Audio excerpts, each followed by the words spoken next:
forward if they hope to thrive and not merely survive.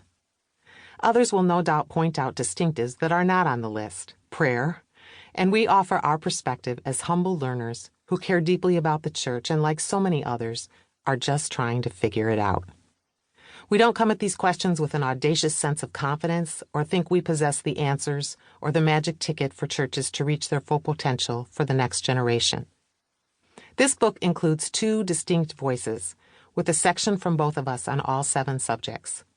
I bring my baby boomer perspective and experience on a team that built one of the most influential churches in the past 40 years. Samantha is a millennial child of the megachurch and VeggieTales. She knows every word of the DC Talk Jesus Freak album and never missed an edition of Brio magazine.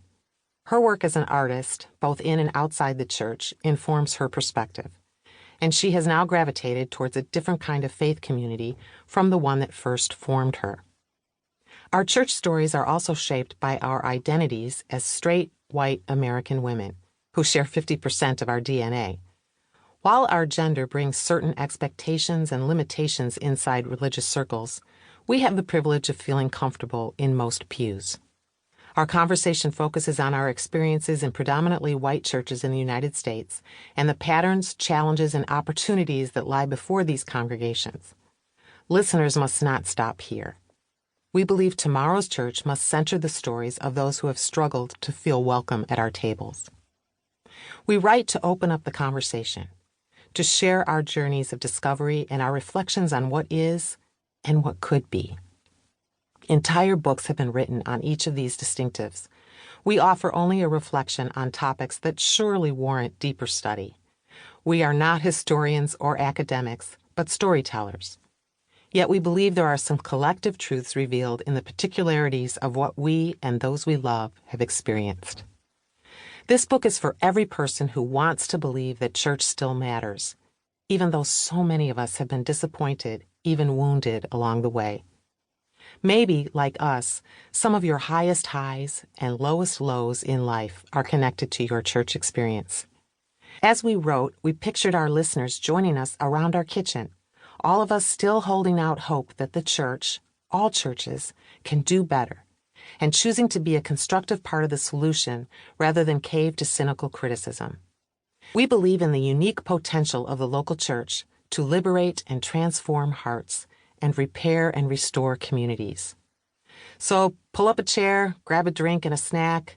If you were really in our kitchen, it'd be something full of sugar. And let's dig into the dialogue. And in the spirit of a true and fully engaged debrief, feel free to add your comments along the way. 1. Turn and greet terrors, or does anyone actually care that I'm here? On creating genuine community. Nancy. The management team of Willow Creek Community Church met every Tuesday over lunch. I attended those meetings for the entire 20-year run of my time on staff. We sat in a square of soft blue sectional couches up in our senior pastor's 3rd-floor office, with a wall of windows overlooking the man-made lake on the church's sprawling 100-acre property. Willow's food service, called Harvest, prepared a delicious meal for us every week. Balancing plates on our laps in front of a low coffee table, the 10 of us would catch up one another on our weekends. Stories of our children's antics and accomplishments, movies we saw on date nights, and sometimes how we were really doing. After our time of reconnecting, we would switch gears and dig into whatever agenda items faced us as we sought to lead the church. Some Tuesdays, other staff members were beckoned to join us to discuss ministry plans, vision, strategy stuff. I vividly remember the day our executive pastor informed us that we would be hearing from a small group of the next generation, labeled Generation X by American culture. Our management team was composed of baby boomers, mostly in our 40s. This group of earnest young people in their 20s wanted to design a new weekend experience and day-to-day ministry for their generation.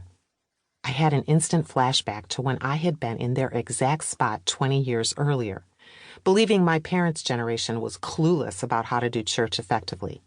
I much preferred being on that other, younger side of the conversation. They began by describing what they saw as the fundamental differences between the 2 generations. While they eagerly walked us through a well-prepared presentation, listing